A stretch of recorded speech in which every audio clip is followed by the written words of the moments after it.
Folks, welcome into sportsbookreview.com. A football Friday was going to be a nice little show set with topics. We're going to get in, get out, and the bombshells go off in the NFL on a March Friday afternoon. Welcome into the show. I'm Donnie C. Maurice, Kyle Purviance. We're going to talk a little bit of NFL here, and it got real spicy, Kyle, over the past hour. Your 49ers making a deal. My Philadelphia Eagles making a deal. Winners and losers, as you like to say. Welcome into We like to grade sportsbookreview.com. these right now. Let's see what happens, Kyle. Exciting stuff here.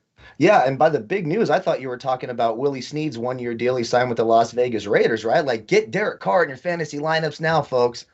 No, it's intense. And, ironically enough, it's my favorite team, your favorite team, sprinkling the Dolphins, and here we go. Massive trades that we just didn't see coming. So, Donnie puts in all this work, sets up this beautiful show for us, nice and flowing, and then the NFL says, you know what, hold my beer. We got something to throw at you. So I'm excited to talk about it. And it involves our favorite two teams. So I think it could get a little passionate. I'm excited to be here, and a happy Football Friday to everyone joining the show. Thank you all so much. It's great because, usually in the offseason in March, we're gearing up for like the draft, what might happen. You don't expect multiple shells to come out on a Friday afternoon, like a news dump. Usually you cut your best player on a Friday afternoon so nobody realizes it until Monday morning, and then so many other things happen. But in the NFL today, huge dealings, moving up, moving down, who won, who lost. We'll go over that in just a few moments, but it's exciting stuff here. And thank you guys for joining us here on Friday. As Kyle said, there is a link below if you want more NFL news, specifically right from sportsbookreview.com.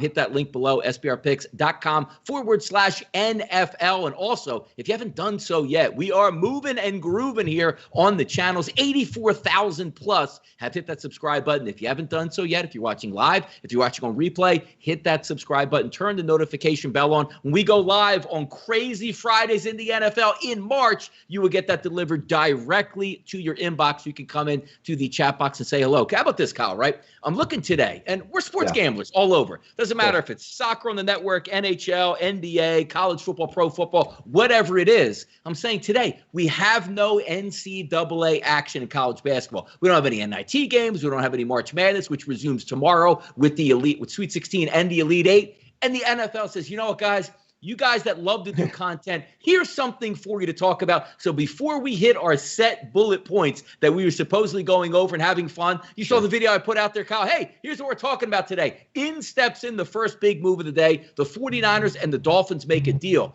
Kyle, since I'm going to let you start this, because from a 49ers fan perspective, give me your thoughts, because I'm dug in on this already on one side. Go ahead. Yeah, so at first, here's how I thought about it. If you would have told me 3 weeks ago, hey, in March, the 49ers just traded, they swapped first-round essentially 2 first-round picks, a third-round pick.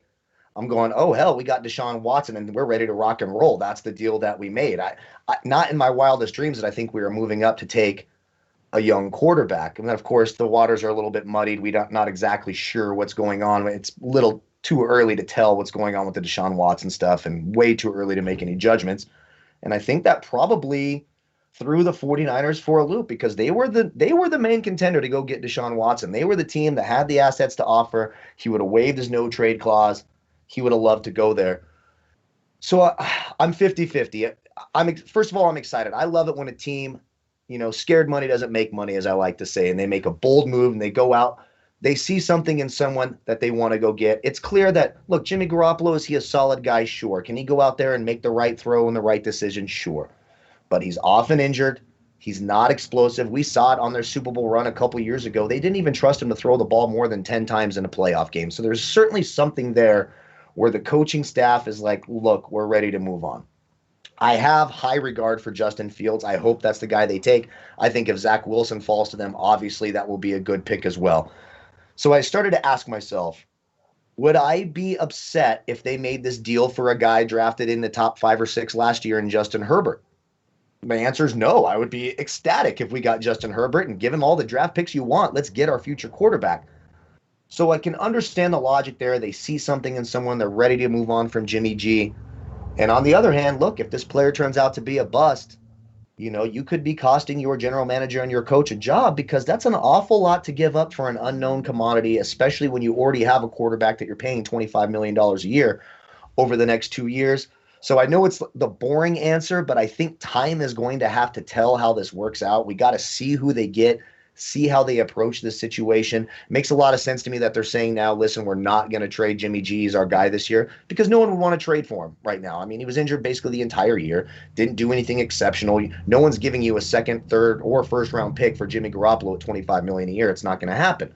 Maybe next year he plays well, they get to the playoffs, he looks efficient, 70% completion percentage, and you can up his trade value and then move on to the young guy that you draft here, because it's obvious to me they're going quarterback. So I'm a little mixed about it. I do think it was a lot, but I could see the logic in it, and I'm not angry for putting in the effort and going for it. Hey, there's a lot of teams that don't do crap, and we're going to get to them in a little bit, the Chicago Bears, who do nothing to help. 49ers are saying, you know what? We have a dominant defense. We have all these weapons on offense. We're going to go for it. We're going to try to be successful in the future. So all in all, I'd say I lean slightly towards liking it, but I can certainly understand the criticism from people who don't. See, I love Kyle Shanahan. And, from betting a 49ers, because we're all gamblers out here. That's why we watch the show, but we are fans as well. Kyle's a huge San Francisco 49er fan. Yeah. And we always like to say is, you could be a different fan each and every Sunday. Whoever you bet on, that's who you're going to cheer for. Sure. Whenever I get the 49ers, regardless of who's healthy on offense, I know Shanahan has the play calls dialed in that if you just get simple execution, it's going to work. If this was like 2 years down the line where the 49ers run was over, where maybe it was too much of a salary cap issue, maybe some of the players got old and injured, which happens in the NFL, which is the great part about it. You don't stay a dynasty for 10 straight years unless you're Tom Brady and the Patriots. You usually shuffle in and out. You have a 3 or 4 year window. Then you rebuild for 1 or 2 years for another 3 to 4 year window and keep repeating the cycle. I trust Kyle Shanahan. Here's the issue I have.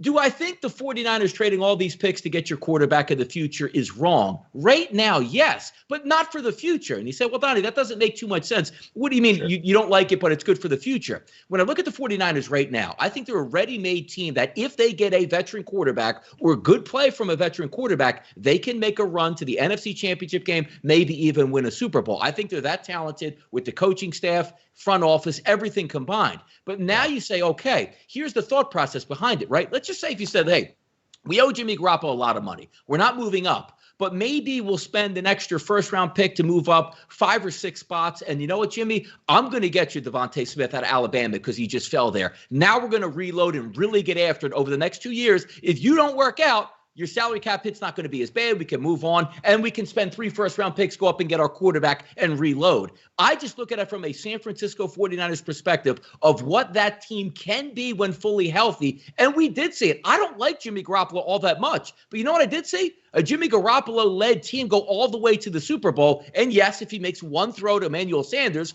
they're holding up the Lombardi Trophy. You do need better quarterback play. I agree. I just don't agree that if you were going to do this move, spend the capital and go get a good veteran quarterback throughout the league. Case in point here, some people don't like Carson Wentz all that much. You put Carson Wentz with Kyle Shanahan in a healthy offense, they are making a run. And that basically only cost you, a first and a third or however it turns out on what Carson Wentz's play would be here of what that would be. I would have loved that move if you flipped it into that situation. Now, could they fit it on the salary cap? Maybe, maybe not. But when I see them moving up for their quarterback, and if I'm the rest of the team going, we're going to get Mac Jones, we're going to get, one of the other quarterbacks from Ohio State or BYU, that tells me that we're not really ready to win right now, but maybe if it works out, that's the way I look at it. I had the 49ers winning the NFC West over the Rams this year. I now have to take that back and say it might be a Rams division for us here, Kyle. Yeah, I could see that. Honestly, I don't think Jimmy Garoppolo gets moved. I think he is the starting quarterback next year because I just don't think there's value in it. It just doesn't make any sense to trade him right now. I can't see a team. I tried to go through the teams who would literally be willing to offer something of value to the 49ers to give Jimmy Garoppolo $25 million next year when really he's never really proven himself to be able to stay healthy. He did this, the Super Bowl year, and hey, he took us there. Again, that was mostly our defense and a dynamic running game. Kyle Shanahan, I mean, if he's ever not a head coach, he would be the greatest run game coordinator in the history of the league, in my opinion. It's tough. It's a lot to give up. For me, I'm going to be excited about this. And hey, if Jimmy Garoppolo gets hurt next year, we're not going to be relying on C.J. Beathard and Nick Mullins. No 49er fan wants to ever do that again. So, hey, Jimmy Garoppolo gets hurt. We throw in Justin Fields. He turns into the next Deshaun Watson. We're very, very excited there. Again, I know it's like the boring, standard sort of, stereotypical answer here, but time is just going to have to tell with this one. There's got to be something that they see. And just like you said, I trust Kyle Shanahan. He's one of the brightest, if not the brightest, offensive mind in the entire National Football League. So if he sees something in one of these players like, listen, we got to go get him. He and John Lynch work really, really well together. Maybe he sees something that someone doesn't. I, for one, think Justin Fields would be fantastic in that offense, and I hope he gets a chance to start next year when they draft him, if they do indeed draft him. It's a little bit tough. It's a lot of assets to give up, but I do think there is the possibility, the upside there for this to be something awesome. And just like I said, if the Chargers would have done this last year and traded all this to move up and get Herbert, we would have said they're crazy. Then we would have watched Justin Herbert play and said, holy crap, they figured this out, because Justin Herbert's an absolute stud. So, you can talk yourself into it both ways. I'm sort of doing that right now and stomaching the whole thing. We'll just have to see how it plays out. But right now, I think I'm leaning towards liking it, and I like the aggressiveness. Let's go out, be the best team we can possibly be, and build for the future. Yeah, because again, from my perspective as a gambler, I had the 49ers making a serious run. If they draft quarterback at 3, that was a monster asset that you could have took a player, a cornerback, a safety, a big offensive lineman, whoever that would have helped you on your way. I don't see that happening now, so I do downgrade it just a little bit. And in the chat box here, Joseph Gomez says, the Eagles are an ankle injury from starting Joe Flacco for a month. Let it sink in. And I responded by saying, would not be a bad thing. Not because I don't like Jalen Hurts, but it means if Joe Flacco comes in, the Eagles get the number 1 overall pick next year, and there's our future quarterback right off the bat. You don't have to trade up for. So that's the only reason, and now we get into it's a great segue. I'm glad Joseph brought up the Eagles here, because they also made a big deal with the Miami Dolphins, and the Dolphins have a front office structure right now where we used to laugh at the Dolphins. They are absolutely locked in. If they can make the right picks over the next 3 to 4 years, them and the Buffalo Bills are going to be going toe-to-toe. And if you're Bill Belichick, we're really going to test you of how good a coach you really are, because those two teams have the ammo, the weapons, the young players to really get after the Patriots and knock them down a few pegs. When I look at the Philadelphia Eagles on first notion,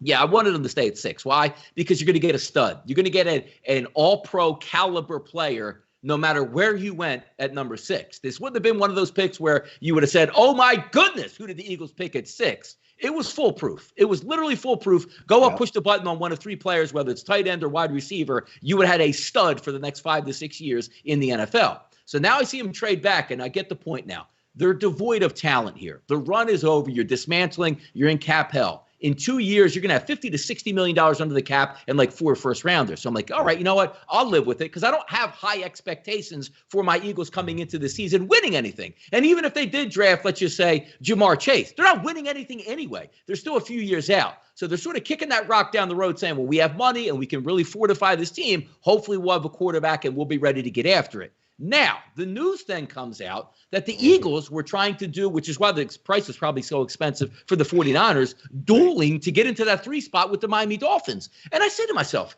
they're not trading all that capital to go up and get, Penei Sewell, an offensive tackle. You're not trading all that to make sure you get Kyle Pitts at number 3. You're trading up for a quarterback. So you're dumping Wentz. You're saying we drafted Jalen Hurts in a number 2 second-round pick where you could have helped out Carson Wentz or anybody else on that defense or offensive line this year. You refuse to do that. So now you're going to waste even more capital, then go up and get a question mark, because I think, Kyle, from both of our perspectives, 49ers and the Eagles, if this was we're all trading up to number 1 to get Trevor Lawrence, nobody cares what the price tag is. You're set. You're set for 15 years with a generational quarterback. But now you're at number 3, not even number 2, where you can get somebody that theoretically that you like, or, if you get out of BYU or Ohio State or whoever it would be. You're getting the leftovers here at the 3 spot. That's when I look at this and say, I'm not sure what the Eagles are. I like how it turned out, but the Eagles are looking to move up, and that ruins everything in my mind that they know what's going on.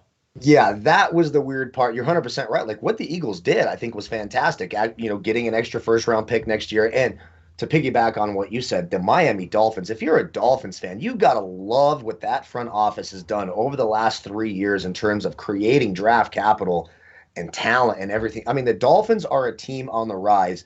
And it sort of makes me feel like it's 1991 or 1992 again. Dolphins versus Bills, Marino, Jim Kelly.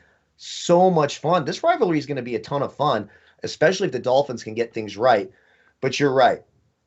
The Eagles, I mean, what was the criticism? You remember that last game? Everyone was so mad that they benched Jalen Hurts in the first half, and threw in. God, I can't even remember who the quarterback they threw in was anymore. Nate Sudfeld. Nate There's no reason Sudfeld. to remember that either, by the way. Right. Very painful. And we were like, hey, it's actually a smart move. They're trying to move up and get a better draft pick so they can add some more talent. So then they moved down. You're like, okay, so they tanked the last game of the year just so they could trade down. But hey, you added another first round pick next year, which they're going to want to have. I'm totally cool with it.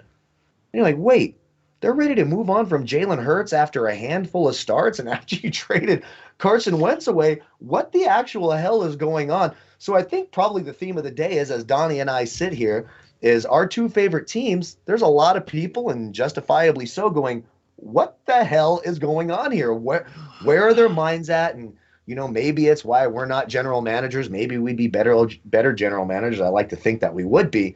But it is very interesting. And like I said, our favorite teams told us today, hey, you guys planned a pretty picnic. Hold my beer because you can't predict the weather. And here we go. We got a lot of fun today. It did turn out well. I would say in terms of overall how things turned out, it turned out better for your Eagles. I don't think there's ever anything wrong with moving down a handful of picks and getting an extra first-round pick. But you're right. Really, the big winner today is probably the Cincinnati Bengals, right? Because it looks like picks 1 through 4, which would be the first time ever, are going to be quarterbacks. Yeah. The Cincinnati Bengals, who spent the number 1 overall pick last year on Joe Burrow and by all accounts looked absolutely fantastic until that horrible injury, are going to have their pick of the litter and be able to add any piece that they want, probably besides Trevor Lawrence, the top-rated player on the board. So maybe the big winner of the day out of nowhere is the Cincinnati Bengals. Now, the one interesting thing before we move on to some of the bullet points to actually start the show, even though we've been having a lot of fun for the first 15 minutes, because when good topics come up in the offseason, you certainly can't waste them. Let me ask you this question. You see the Miami Dolphins right now loaded, Kyle, with draft picks. You now see the Philadelphia Eagles moving back, loaded with draft picks over the next 2 years. There's a quarterback that really likes to get massages, who some things have to work through. I don't know if it's – usually there's smoke, there's fire, and I'm going to say it right now.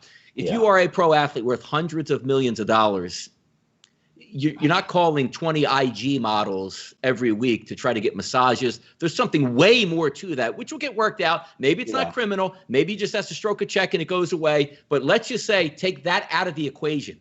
Deshaun Watson still doesn't want to be a Houston Texan. Houston Texans are saying, we're keeping this guy at all costs right now. So let's just say this gets cleared up over the next month and a half before the draft, right? Everything's out of the way.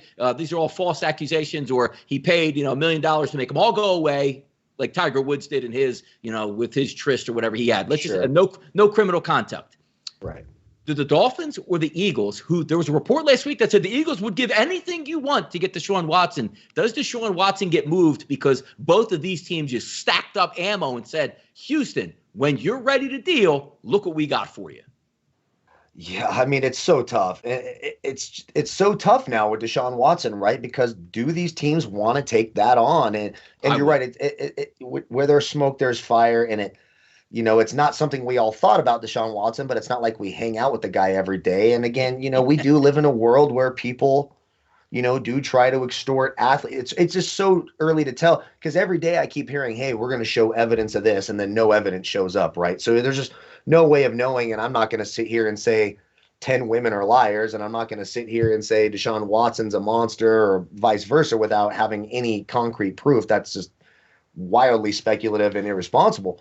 But if it does, let's just put this in a vacuum, and it turns out, hey, he writes the check, or it's not as bad as it seems, or there was nothing there and it was all just sort of a hoax, however it works out.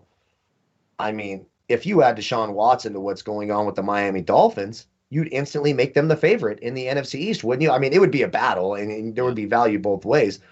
You move Deshaun Watson to the Philadelphia Eagles with all the things the Cowboys do to get out of their own way. Then you've got yourself a nice little run there. You got that great defense in Washington. The Eagles instantly become favorites as well. So the Deshaun Watson thing is really, I honestly do believe if it wasn't for all these things coming out about Deshaun Watson today, that trade you saw the 49ers do today would probably have been with the Houston Texans, and they probably would have been acquiring Deshaun Watson. But the waters are just way too murky.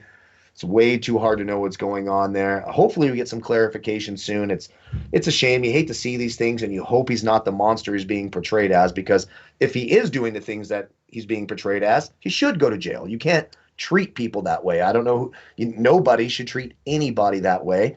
And if these women are lying, they should also go to jail, because you shouldn't be allowed to, to destroy somebody's life because you want a few bucks, and you have the opportunity to do so. Again, I don't know what the truth is there, so I'm not going to speculate, but the waters are certainly muddied around Deshaun Watson. Here's the tough part about it, because there's two sides of it. I'm not a lawyer guy, but you can see what's going on here. Clearly, there's some wrongdoing going on between both parties. So the easy way out is, hey, look, man, this guy's a scumbag.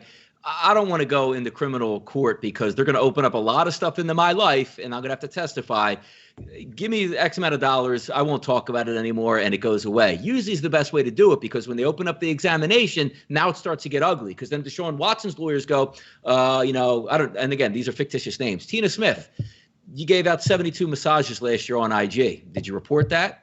Was there any other wrongdoings? Did you try to sue somebody else for that stuff? These girls don't want that. Deshaun Watson doesn't want this. So usually that dollar figure is what it comes down to, because a lot of people will look at it and say, well, why aren't they just doing it criminally? You're an IG model giving massages for money on Instagram. Think about the ramifications of what that means when they open this case up and delve into what you are actually doing. That's why it's going not criminally, but civil penalty, which is, you were wrong, Deshaun. Pay me money, I'll go away, even though you were wrong. That's what we're getting wrapped up in here. But a lot more to go in that. It's actually a shame, because Houston's looking to unload him maybe. Other teams want to pay for him, but he's talking like Zeke Elliott didn't go to jail when he was doing his, nonsense out here, and they hit him with like 6 games. So are you going to trade for Deshaun Watson and go, hey, what 2021? He's going to sit the first half of the season. He gave up 3 first-rounders, 2 starters, and a ton of money, but he can't really. So you're going to throw 2021 away and get started again in 2022? I'm not doing that, Kyle. No way. Yeah, it's crazy. And, there's all these weird things, too. Like, the attorney representing them used to be Bob McNair's neighbor and everything. It's really hard to figure out what the hell is going on, right? And you're right. If it turns out that, if he pays out anybody, that's essentially an admission of some sort of guilt, right? And the NFL is going to have to do something, and they love to do that, because whether it's appropriate or not, they love to involve themselves in these situations, and they usually handle it wrong. Unfortunately, that's what the NFL does. It's a tough situation, and that's why I think you're seeing some of these trade-ups for quarterback. Teams are going, we wanted Deshaun Watson, we thought he was available, but now we got to wait till this plays out, because we don't know if we're even going to get to have him for, half, part, or any of the 2021 NFL season. It's really muddied the waters and made these quarterbacks at the top of the draft much more valuable than maybe they would have been to some teams if Deshaun Watson wasn't having all this controversy around him. Yeah, maybe you get them cheaper, but again, the NFL is about perception. Let's just say you have a fan base, and a rabid fan base that has a lot of women that are going to be fans, and you see this go out and like, hey, Deshaun's the face of our franchise. You're telling me this guy is? That's very hard for NFL teams to do. There's a lot of teams that NFL general managers, the only one, and I always joke about this because it's absolutely true, that can't fire himself, it's Jerry Jones. Jerry Jones will bring on any criminal he wants, and he'll be like, you going to fire me? If it doesn't work out, you firing me? No. But a GM has to go to the owner and sell it. And you know what the owner tells him, Kyle? This doesn't work out. It's your head that's out the door. And nobody's going to do that except Jerry Jones. So that's where it stands on that. Exactly. And like where you're located at geographically matters, like different parts of the country. I mean, it's just a reality. There's areas that are very, very conservative. There's areas that are very, very liberal. So depending on where you're going to go, the people who live there and the political pressure that's going to put on these places and the pressure from these companies just changes where you're at geographically. That's just the reality of the situation. I'm not saying one way is right or wrong or the other, but there's a lot of factors now that come in, especially in this time and age. And I hope he didn't do it. That's what I would hope. I would hope no one has been victimized, and I hope that he's not the sort of scumbag that he's being accused of being. But it's just way too early to tell. We've seen no evidence. Neither side has really presented us with any evidence. So it's really impossible to know and to make some sort of predetermination on what's going on there.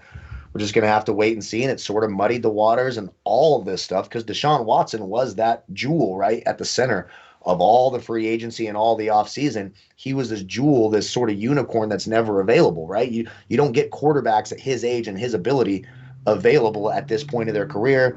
Now it's all muddied, so it's a really unique situation, and I would encourage everyone just sort of wait back and see what happens. And I assume that's what NFL teams are doing right now as well. That's what we do, is sit back and see what happens, because it's March 26th right now. We're still months out from kickoff, when this show will be rocking and rolling on Sundays as we normally are. But let's get into the show itself here. I had some good topics come up here, but let's get into the crux of it really quickly here. The first topic, we're going to talk about the Chargers, and you talked about Justin Herbert, fantastic young quarterback. The hardest thing to find in the NFL is your future quarterback. It looks like the Chargers have found that. So now we flip it forward again and talk about new coaches coming in. Can't be any worse than Anthony Lynn. I mean, it really can't be. So when you fire Anthony Lynn, you go, you know what? As you see my tweets all the time, Chargers got better today. They have a good young quarterback. Lost a little bit here in free agency, but that's not what we're looking forward to here. Build through the draft. You have your quarterback. You can replace tight ends. You can replace wide receivers. That defense is still going to hunt. But when I look at the AFC West today, Kansas City Chiefs minus 390, the Chargers plus 450, the Raiders at 1,400, and the Broncos at 16-1, which is interesting because the Broncos now fortifying that defense.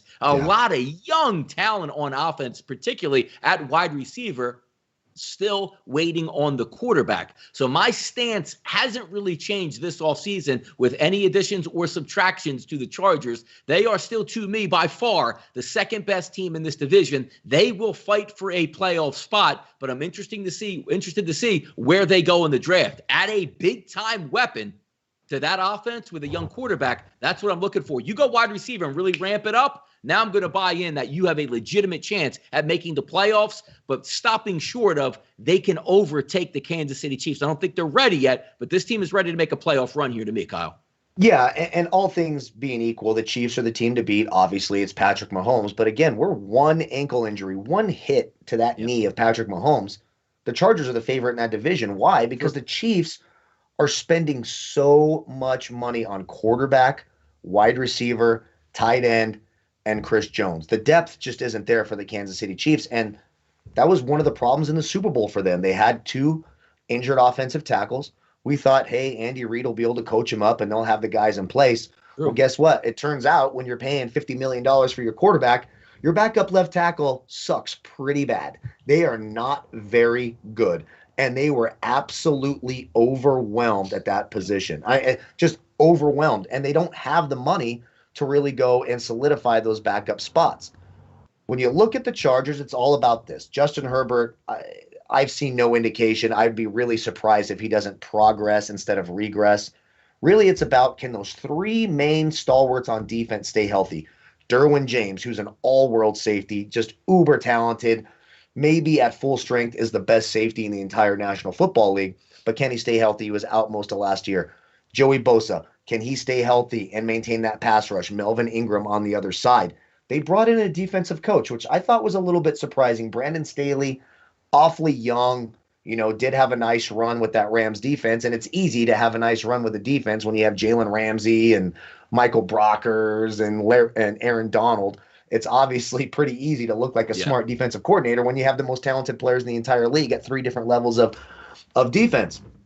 So it's interesting that they didn't bring in a guy that would sort of help further Justin Herbert's progression. But I will say, you could have hired a clam from the bottom of the Australian Ocean, and he'll get you 3 more wins than Anthony Lynn will. Anthony Lynn seemed like a great leader of men, like a nice guy. But when it came to managing a football game, he's dumber than a bag of rocks. He really was. He was just a terrible game manager. So they're going to be better just by default getting him out of that head coaching spot. We're going to have to see what Brandon Staley does. I do think it's interesting they brought in a defensive guy. If those 3 guys can stay healthy, they're one injury away from being a legitimate value there at plus 450, in my opinion.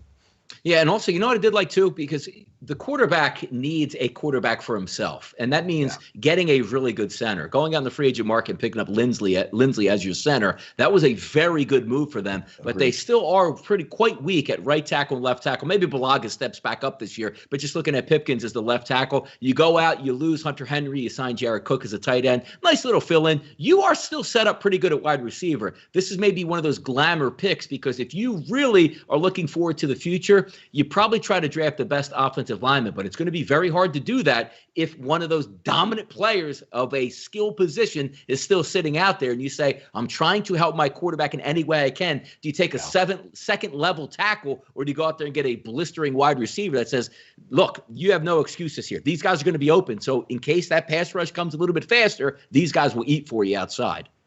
Right. Yeah, I completely agree. And, Keenan Allen, he was battling his injuries too, but it was clear he and Herbert clicked like that. Mike Williams cannot stay healthy. But one interesting thing to keep an eye on is fantasy killer. He really is. God, a fantasy killer. But the wide receiver position to me has been really interesting in free agency. This has been a wild free agency period for the NFL, but there's still a lot of top, really, really good wide receivers available. I'll be interested to see if the Chargers make a move on one of those guys. I think it would be to their benefit to do so. Oh, you're absolutely right. I like the Jared Cook signing. I think they got him at a nice price for 1 year. He's often injured. So is Hunter Henry. So, I prefer not overpaying a guy like Hunter Henry, who's never proven to be able to stay healthy for a year. You let the Patriots do that, and we'll see how that works out. And, of course, he was very talented. But they still have Donald Parham, too, a 6'8" red zone monster coming out of the XFL that they kept on their roster. I like him quite a bit. Of course, Keenan Allen's going to be one of the top fantasy wide receivers in the NFL. He is every year as long as he can stay healthy. Adding another piece to that offense will be very important. Adding some speed, some reliable speed on the outside will be important for them. But for me, can those three core defensive players who were all injured last year, can they stay healthy and anchor that defense? If they can do that with Brandon Staley, a defensive-minded coach, as their head coach, the defense steps up a little bit. You're going to get dynamic quarterback play, it looks like. Austin Eckler, again, another offensive player who was injured all year last year. So really it's going to be, can they keep these super talented players healthy and on the field? If they can do so, they can make some noise, and they're only one injury away from being the clear-cut favorite in that division. Yeah, and let's keep moving. Another division that's going to be really interesting to talk about. It's the New Orleans Saints, because we're going to parlay this a couple of different ways here. The question to us, which I think was already pretty clear if you watched any one of the shows, when Drew Brees retires, the Saints will be a better offense. What? Are you kidding me? Drew Brees, one of the top quarterbacks of all time. Understandably, in 2014, 2015, 2016, yes, you would want to keep him cruising out of the pocket and doing his little dink and dunks and, leading teams coming from behind. That's all fine and good. We're talking about 2021. The minute Drew Brees had to retire, this offense got better again. Jameis Winston, a year under wraps in New Orleans to learn from Sean Payton. Drew Brees, get his mind right. No pressure on him coming right in after leaving the Tampa Bay Buccaneers. Now is his time to shine. Taysom Hill's going to be healthy. He'll go back to being that gadget player. Alvin Kamara, one of the best running backs in football. Michael Thomas is probably going to have a good season coming back healthy. Now with a quarterback that you're going to say, hey, I'm going to guard Michael Thomas. You know what I'm going to do? Sit in the first 10 yards because the quarterback can't throw 15 yards. That totally changes the situation here. I still like that New Orleans defense. And a lot of people say, hey, you try to run it back with Tampa Bay. All 22 starters are back. They're going to be the favorite, understandably, sitting at minus 150 in the NFC South. I see the Saints at plus 260 there. I'm all in on the Saints. Like, the Panthers still ways off. Falcons, we know we're going to get out of them. But this is going to be the Tampa Bay Buccaneers with a 50-year-old quarterback trying to repeat. We know how hard it is to repeat because everything doesn't go your way. You get the worst draft picks. You get the toughest schedule. I think the Saints can bounce back in a big way this year with a better offense that includes Jameis Winston. I'm all aboard in New Orleans this year, Kyle. Yeah, I love the New Orleans Saints, and I do think their offense, I should probably phrase it this way. I think they'll be more explosive. Yes. They might be a little less efficient, okay? So when Drew Brees goes out there, most of the time he's going to make great decisions. If it's a 10 to 15-yard route, the ball's going to be right on the money. It's going to be thrown right who it's supposed to be to. But there's nothing downfield. I mean, we saw it many times. When they needed a play down the field, they would literally take Drew Brees out of the game. And how many run times, a gadget play to throw it deep. Yes. Exactly. Right. Run a gadget play to throw it deep. In the red zone, they would take him out and throw in Taysom Hill. And you may still see a lot of that because they paid both these guys sort of these 1-year holdover quarterback salaries, right? They signed Taysom Hill to this. Yep.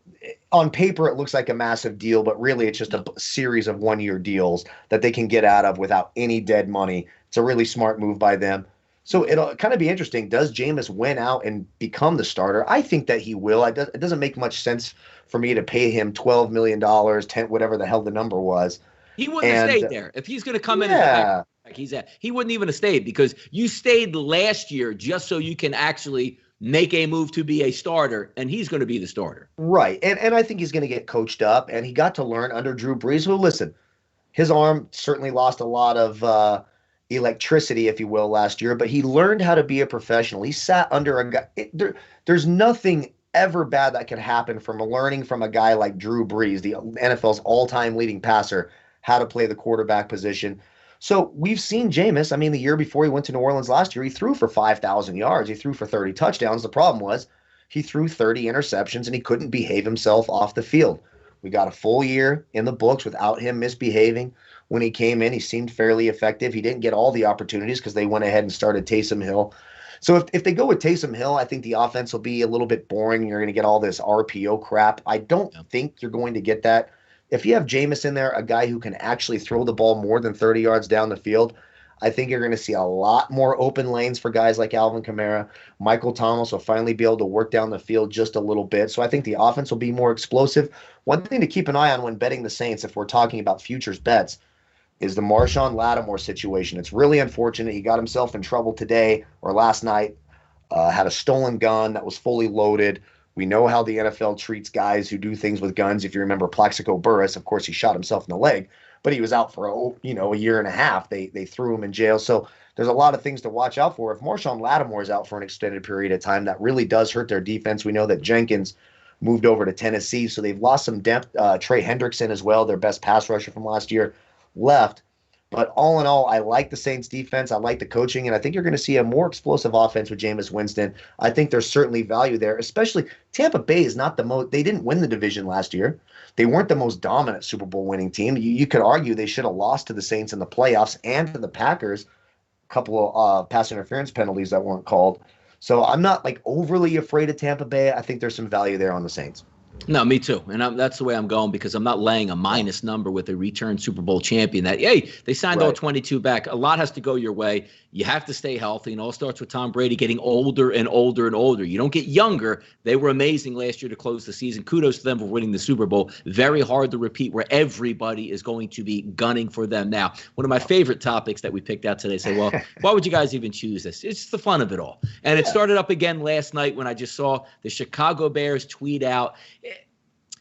It's a move I would make if I was the PR guy, knowing that my fan base is going to get all riled up because it's about engagement on Twitter.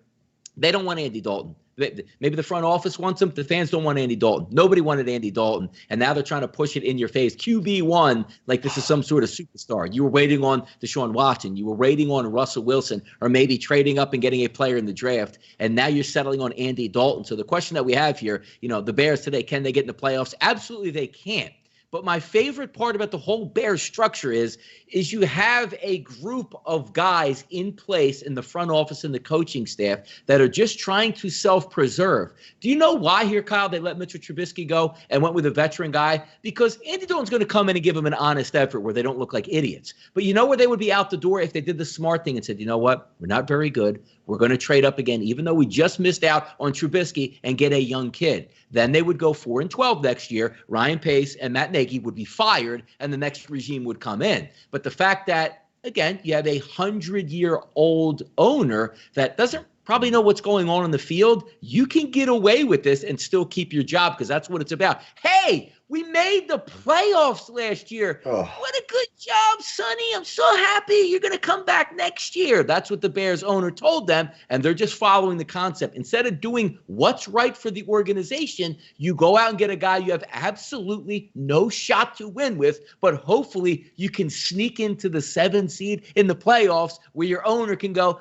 you guys did so good again. Ugh. Help me out, Kyle. Help me out on the Bears. It makes me sick. And listen, so let me ask you this, Donnie. If today's news wasn't the 49ers trading a couple of first-round picks in the third to move up and draft a quarterback, it was the Chicago Bears, wouldn't we be sitting here going, it's about damn time this front office did the right thing for the Chicago Bears, right? We would be excited about what the Bears were doing. Bears fans would be excited. I cannot tell you. I have several fans who are Bears fans. And every time the Bears tweet out something about Andy bleeping Dalton, who I absolutely despise, I have said this millions of times on this show.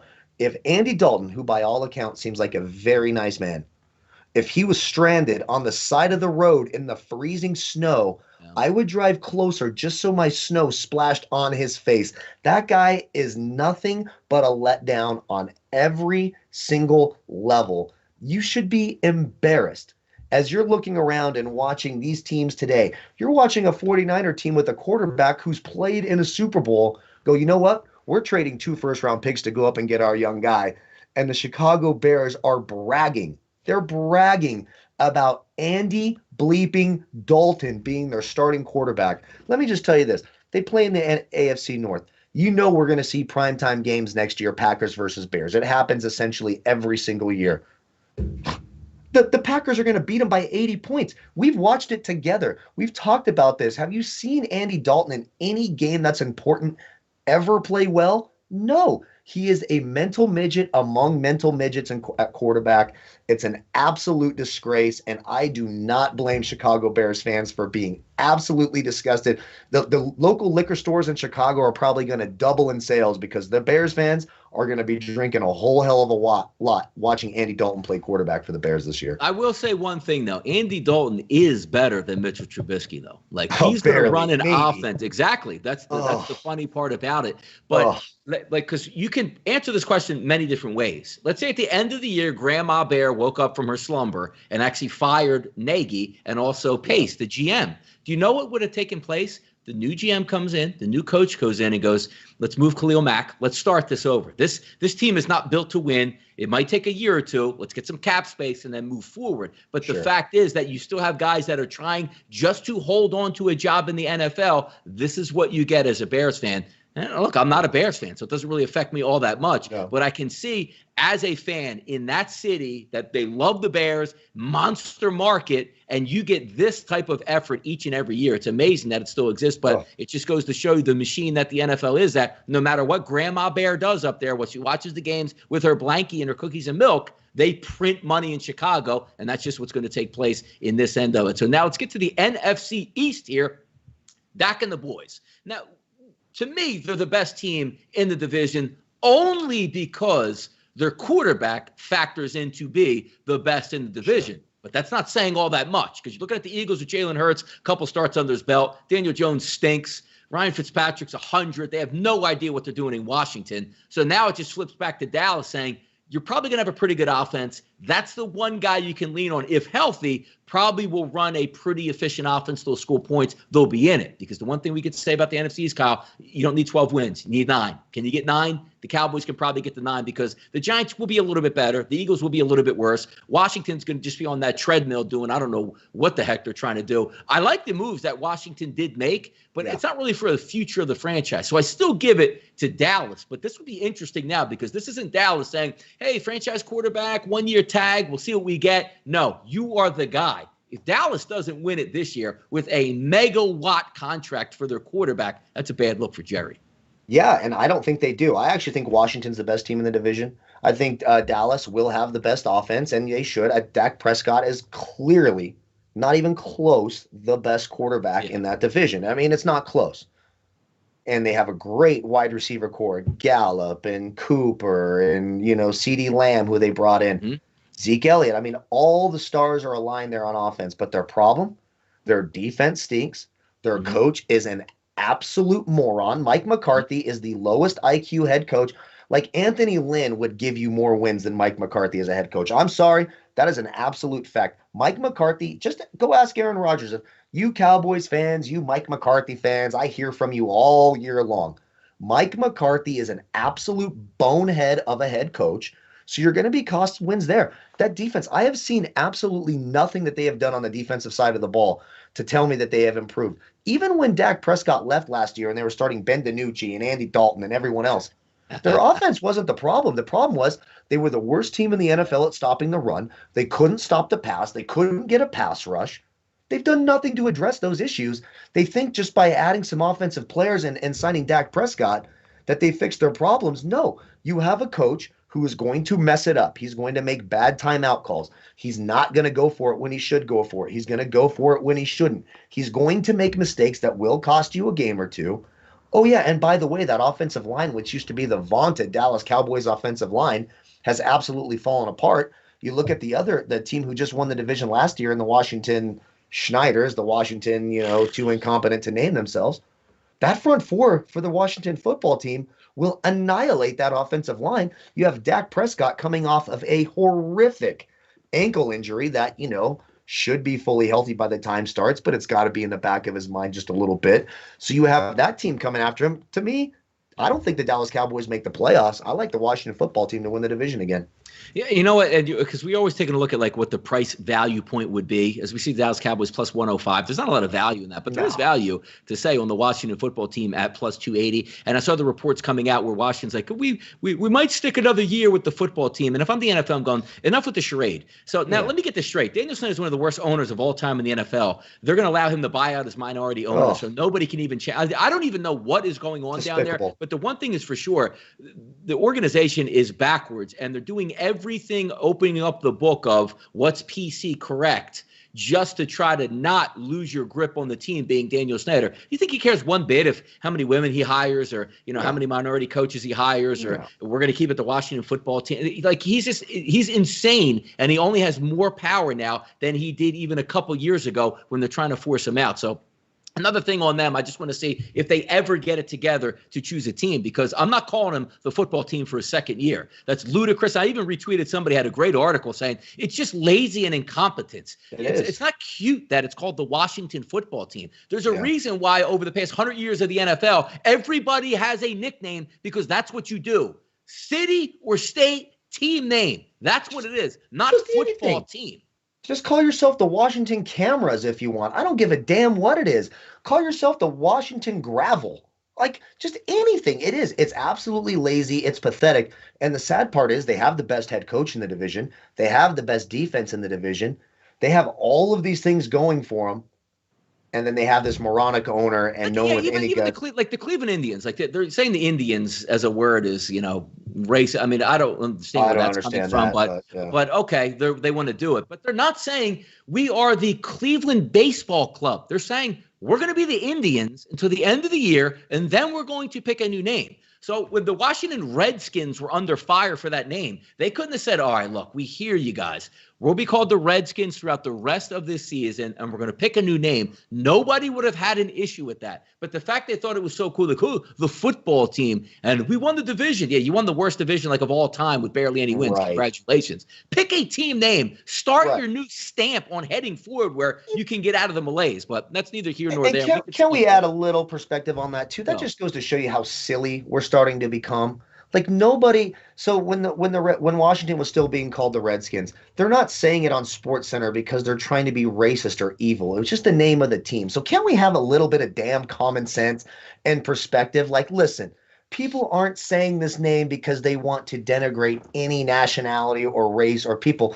It's just the name of their team. So I think the Indians have it right. Listen, I'm not calling the Cleveland Indians the Indians because I think something bad about people from, Native Americans. That's just silly.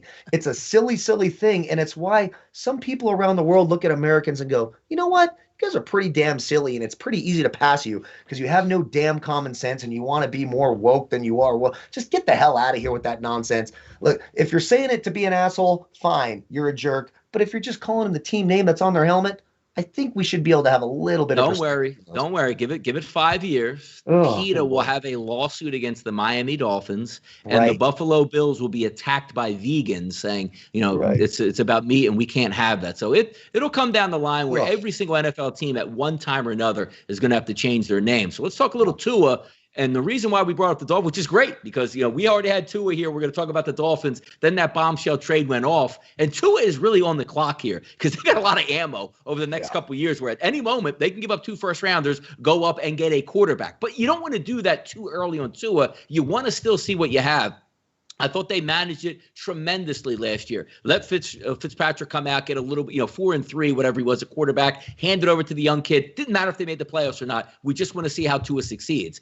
Had some good games, had some bad games, but he's a young kid. He's a rookie with no offseason. You owe it to him to give him at least one full season to say, can he do it in the NFL? He's got a lot of weapons. Now you have the number 6 overall pick, which you can fire on Kyle Pitts. You can get another big-time wide receiver, or more importantly, maybe get somebody on that offensive line that can stand up. They're going to have money. They spend a lot of it. Their defense is getting better by the day. Now it's just up to see. The only thing that matters this year for Tua and the Dolphins is if Tua is a legitimate NFL quarterback. And if he is, they hit the jackpot. But if he's not, you can flip him for a third or fourth rounder to somebody else, use some draft capital, go up and try it again because of how much capital that you currently have. Do I think they're going to be able to challenge the Buffalo Bills this year? I don't. And I do think the New England Patriots got better on paper if they go out and actually get a competent quarterback. That's going to make it tough on the Dolphins. They were that cheery surprise last year, right? The Dolphins.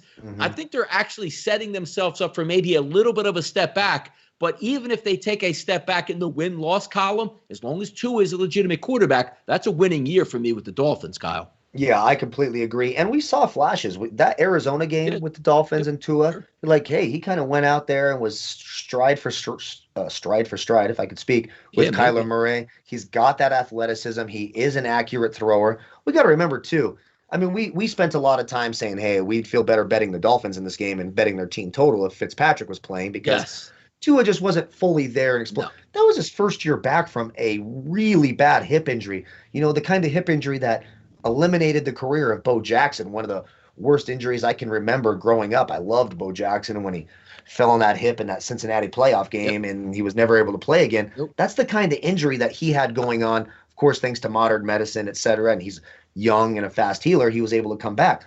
So there was a lot of things, you know, sort of working against Tua. Now that he knows it's his team, I mean, this guy is full of raw talent. I do think we're going to see a much, much more explosive, opened up offense. They added Will Fuller to the opposite side of Devontae Parker. I think that's going to be a lot of fun. They do need to address the running back situation for that team. Are you going to go the Ahmed Salved? You know, Myles Gaskin, is that really going to be your guy? I know they brought in Matt Breida. None of those guys seem like the answer. They need to establish themselves a running game, give him a little bit of help. But man, oh man, if that Dolphins team, you're absolutely right. If he doesn't look like the answer, they're not handicapped by, you know, we only have one. They have draft. Yeah, they didn't give him a $150 million contract already. So this is just look-see mode. Maybe you waste the draft pick on him, so be it. You admit your mistake and move on. I agree with you there. Right. I still think Buffalo's the team to beat. I love what Buffalo's doing. It won't shock me if later in the first round they add a Travis Etienne. I think that makes a ton of sense for that team. So Buffalo's on the rise. Josh Allen, I think, is going to be a mainstay as one of the top quarterbacks and in the MVP conversation every year. But don't be surprised if Tua makes a big step forward this year, a full offseason of being the guy. You got to also remember, last year, it's his rookie year, coming back from the injury. We had the COVID situation where he wasn't even really able to do spring workouts and mini camps and training camps. There's all of these things that he's going to have access to this year that he did not have access to last year with all that natural physical talent. I think Tua is going to be a sleeper in fantasy draft picks. If you're doing your fantasy draft, I think you'll get him late in drafts. You'll be able to add him for his upside. I think you see a big step forward from Tua. I think the Dolphins do make the playoffs, but I still like Buffalo to win the division. Yeah, it should be interesting here. Let's wrap up this NFL show here in March. It's a lot of fun to talk about. And every time I see the new, titles that come out from the producers behind the scenes, it's fun talk. It's easy talk in the offseason. Yeah, most of us like to come on and get some picks and do all that stuff, but obviously we're a couple months out from that. So it's evergreen content. What that means, you can check it out anytime. So we do thank you if you're watching live right now. If you're coming in on the replay, hit the thumbs up, thumbs down, leave a comment, whatever you want. We are here to give you that content right here at sportsbook.com. Some big doings next week as well. Just because March Madness is winding down, you know what that means? We turn over another leaf. The Major League Baseball show starting up next week, Tuesday. Both myself, Kyle, and Jason Radowitz will be here going over some futures, giving you a nice primer for the season. And then Thursday kicks off 7 straight months of MLB action. And if you watched anything last year, it was so much fun to do it. You're going to get picks, prop plays. Kyle's on the show this year, adding out DFS information, which we never had before. It's going to be a really, really good ride. Yeah. Last year, Kyle, we only had like July, August, September. Now we're going to have April, May, June, July, August, September, right into October baseball, melding in with the NFL. I'm so excited for that stuff. But thank you to you guys for always supporting the network here. As we said, 84,000 people hit the subscribe button. Amazing. That's a credit to you guys. Like, we don't just come on here. Yeah. If nobody would come on, subscribe, or watch any of these shows, we wouldn't be doing this and having all the fun that we are here at sportsbookreview.com. So for Donnie Seymour, Kyle Purviance, this was the NFL show for March, getting ready for baseball season right here at sportsbookreview.com. Good luck on your future wagers.